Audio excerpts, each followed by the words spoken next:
Assalamualaikum warahmatullahi wabarakatuh. Alhamdulillahirrabbilalamin. Wassalatu wassalamu ala asrofil anbiya wal mursalin wa ala alihi washabihi ajma'in. Rabbi shrah li sadri wa yassir li amri wa hlul 'uqdatam min lisani yafqahu qawli. Amma ba'du. Yang saya hormati Ibu dosen, Ibu Hajah Silvi Herawati, dan yang saya hormati teman-teman seperjuangan di kampus Al-Masturiyah. Alhamdulillah, hari ini saya akan mencoba mempresentasikan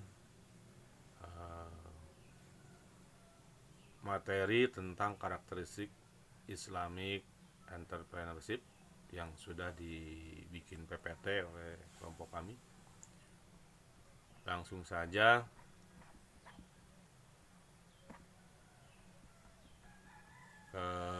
masalah yang akan saya sampaikan tentang karakteristik Islam Entrepreneurship. Ini berdasarkan latar belakang yang telah diuraikan. Makalah ini mengkaji konsep Islamic Entrepreneurship dalam perspektif Islam dengan menelaah pengertian serta landasan normatifnya. Menganalisis karakteristik utama yang membedakan Islamic Entrepreneurship dari kewirausahaan konvensional, serta mengkaji peran dan implementasinya dalam praktik dunia usaha sebagai upaya mewujudkan sistem bisnis yang beretika, adil, dan berlandaskan nilai-nilai Islam.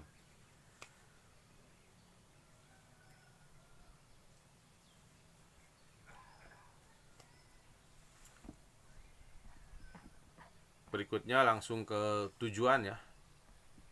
Tujuan penulisan makalah ini adalah untuk menjelaskan konsep Islamic Entrepreneurship dalam perspektif Islam, menguraikan karakteristik utama yang membedakannya dari kewirausahaan konvensional, serta menganalisis peran dan implementasinya dalam dunia usaha sebagai upaya membangun sistem bisnis yang beretika dan berlandaskan nilai-nilai Islam. Adapun di sini beberapa proses. Yang pertama, ada pengertian Islamic Entrepreneurship, konsep kewirausahaan yang berlandaskan ajaran dan nilai-nilai Islam. Aktivitas usaha ya, dipandang sebagai bagian dari ibadah yang berorientasi pada kehalalan, etika, dan keberkahan usaha. Yang kedua, ada landasan dari Al-Quran dan hadis. Islam menganjurkan umatnya untuk bekerja dan berusaha secara halal. Aktivitas jual beli diperbolehkan selama tidak bertentangan dengan syariah. Kejujuran, amanah, dan keadilan menjadi prinsip utama dalam bisnis. Yang ketiga, ada karakteristik Islamic Entrepreneurship yang berorientasi pada usaha yang halal dan thayyib.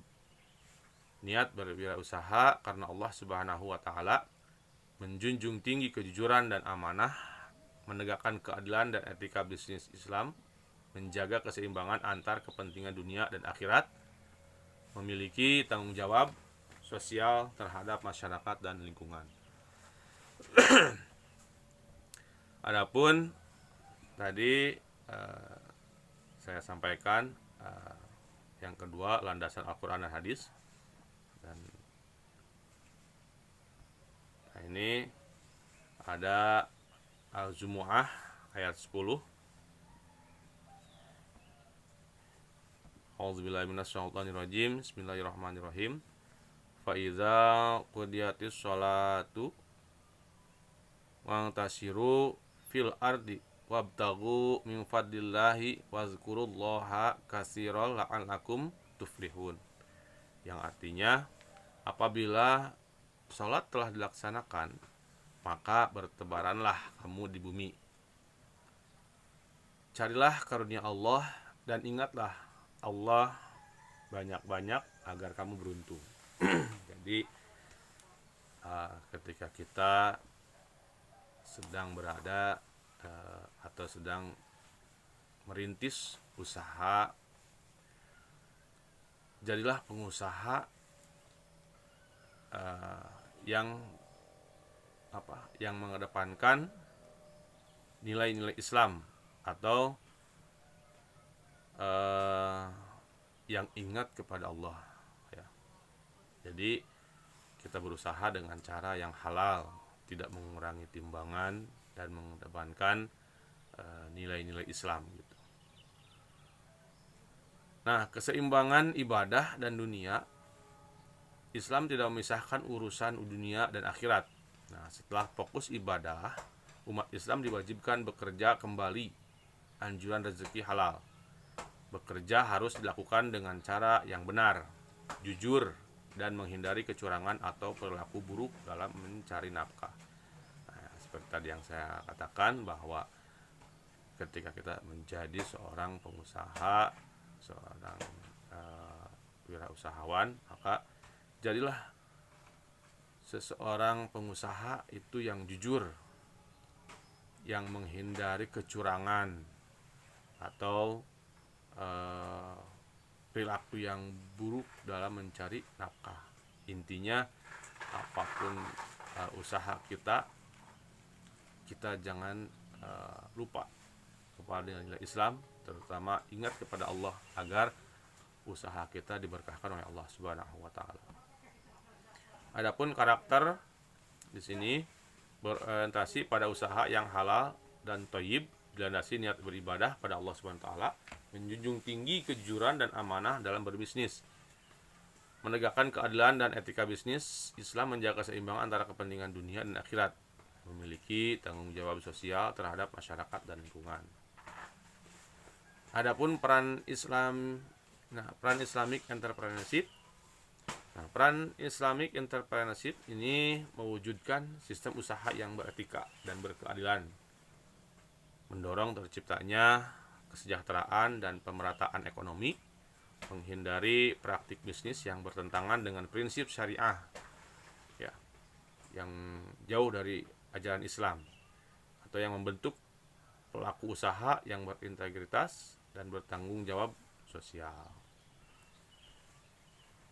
Nah, mungkin kesimpulan dari materi tentang karakteristik Islamic Entrepreneurship, kesimpulannya adalah bahwa Islamic Entrepreneurship itu merupakan konsep kewirausahaan yang berlandaskan nilai-nilai Islam, yang menekankan kehalalan usaha ya, jujur, serta tanggung jawab sosial, dan berperan penting dalam membangun sistem bisnis yang adil dan berkelanjutan.